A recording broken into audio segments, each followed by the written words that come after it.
ഇവിടെ അവതരിപ്പിക്കാൻ പോകുന്ന ഈ ഒരു ഐറ്റം ആരും വീട്ടിൽ പോയി അനുകരിക്കരുത് എന്ന് അഭ്യർത്ഥിക്കുകയാണ്, പ്രത്യേകിച്ച് കൊച്ചു കുട്ടികൾ.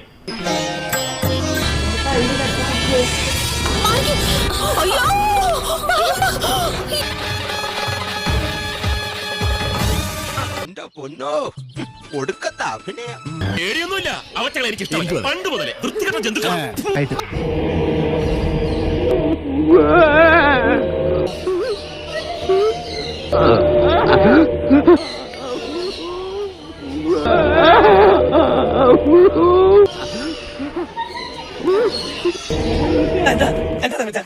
എനിക്കെന്താ ഇവിടെ കാര്യം? മരപ്പട്ടി കരുതുന്നത് ഒരു കരച്ചിൽ. അതിരിക്കട്ടെ, എന്നെ കണ്ടപ്പോ എന്തിനാ ഓടിയത്? ഓടിയതല്ല, ജസ്റ്റ് ജീവനും കൊണ്ട് ഓടിയത്. ധൈര്യം ഞാൻ എന്റെ ചാൽ ശോഭരാജ് മാത്രമേ കണ്ടിട്ടുള്ളൂ. നിനക്ക് എങ്ങനെ കിട്ടി കുട്ടി ധൈര്യം? അതെങ്ങനെ ഉണ്ടാവാതിരിക്കും? കുഞ്ഞിലെ ഞാൻ അവൾക്ക് കളിക്കാൻ വാങ്ങിക്കൊടുത്ത കളിപ്പാട്ടുകൾ മുഴുവനും പാമ്പും കുഞ്ഞുങ്ങളായിരുന്നു.